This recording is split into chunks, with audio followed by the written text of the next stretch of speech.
my god, look at my mosquito tent thing. There's so many mosquitoes here in Shanghai now. Hi guys, it's Angela, and just as the thumbnail says, today we're gonna sit down and talk about some reasons why not to come to Shanghai right now if you're debating to come. Side note, I was gonna go out today to film the scenery at the Bund to see what it looks like after lockdown, but last night I just got a notification saying that my community is gonna be locked down for 1 day so they can test everyone because some positive cases are flaring up. So as you can see, this is an example of why not to come to Shanghai unless you want to be randomly locked out or locked down out of nowhere. So let's just dive into a couple of these reasons. So let's talk about number one, which is the 3-day COVID test rule. And what that means is that you need to prove that you have taken a COVID test within 72 hours. And this is needed to go to any single building right now in Shanghai. Now, one may think, so that's not a big deal. I can just take a test every 3 days. Well, no. Deal basically is that you need to take the test actually every 2 days or every day, depending on the building that you are heading to. For example, some buildings you need to provide a 48-hour proof of test before heading in. So I'm going to give you a scenario that I experienced that made me state the reason why you have to take the COVID test every 2 days or every day. For example, June 1st, it was Freedom Day, but that evening I had to go take a COVID test. So I'd taken the COVID test, but then I didn't get the results back until Thursday night. So already 24 hours have passed. Now the code starts counting down the day you've taken the COVID test instead of when the COVID test results come out. So when my COVID test result came out Thursday night, it had already 24 hours.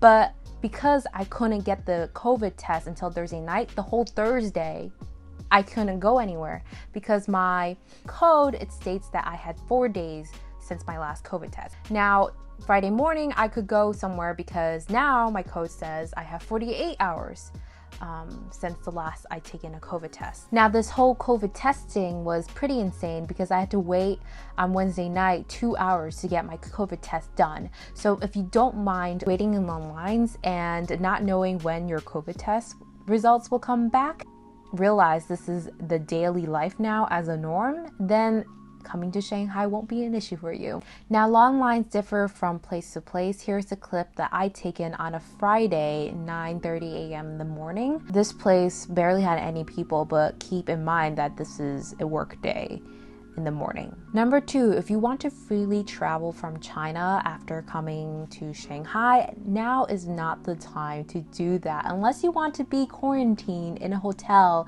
for 14 days everywhere you go. Right now, every city in China views Shanghai as a COVID danger zone.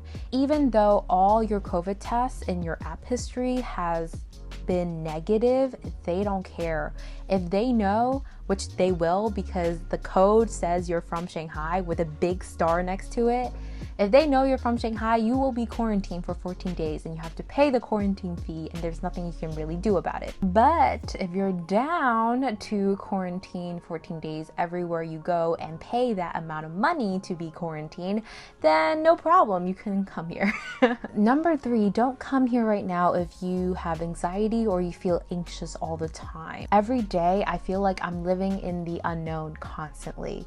When the Shanghai government decided to release everybody on June 1st, it felt like time never stopped. It just paused for 5 seconds and continued on. But this strategy of setting everybody out instantly instead of easing people in by increments makes positive cases right now flare up, which is why I am in lockdown for today only. And right now everybody is just living in a limbo because the government hasn't really said anything about what's gonna happen in the future or something else, but everybody's thinking there'll be another second lockdown. So For those who are watching that are here in Shanghai, I would highly suggest just to stock up every day just in case, because anything could happen. Also, I constantly feel anxious about heading to work because I have to go to work now. No more work at home, and everybody there is just huddled in the elevator. No social distancing whatsoever.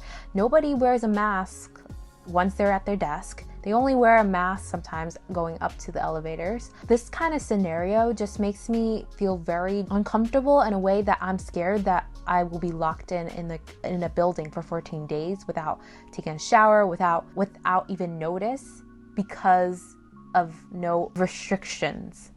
Like, isn't it ironic that regarding Freedom Day, regarding going to work, regarding like business resuming, there's not much restriction. But regarding just one case flaring up, instantly that whole district or whole neighborhood is shut down. To me, I find that very it's like so weird. Number 4, if you want to see your family within the 2 years, don't come here to China or Shanghai in general. China is very adamant about the zero COVID policy. So if you want to see your family within 2 years, that's not going to happen. And what I heard is that maybe 2026 they'll ease restrictions, but at this point, really, who knows? So if you're close to your family, do not come here. If you don't mind not seeing your family for who knows how long, then sure, yeah. You can come. Also, I want to mention it's much easier to buy one-way ticket out of China than buying a round-trip ticket, because it's so much harder to get into China because you're coming from a different country. And these flights cost tens of thousands of dollars. So I mean, if you don't mind that burden, then yeah, come here. Number 5, and the last reason, is don't come to Shanghai or China if you want to make easy money as an English teacher with no experience right now. With the recent policy change in the education industry, English training centers are doing shady stuff or getting foreigners shady visas so they can teach English here in Shanghai, which is not allowed. The government is cracking down on this issue. If you are ever caught with a fake visa, there is a severe punishment. Like, they will deport you and you probably need to pay a fine in the late thousands or the early 10,000s. So be careful of that. I made a video about this, about the English educational industry in China right now. So if you guys want to check, I'll put a link down below. So I hope this video gives you guys somewhat a genuine reality of what is happening in Shanghai. The previous videos I have put up on YouTube are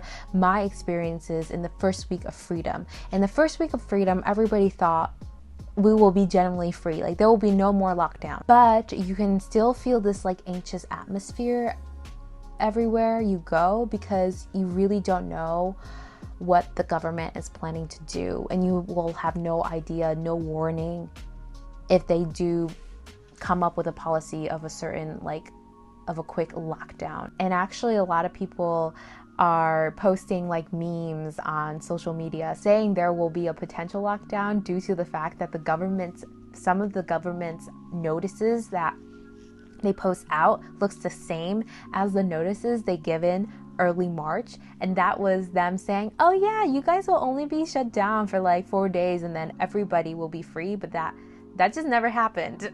There was no everybody being free after 4-day lockdown. It was 2.5 months later. Anyways, at this point, who knows what's gonna happen? I just hope that I can still continue to make content. I can still go outside to make content. But I'll see you guys next time. Bye!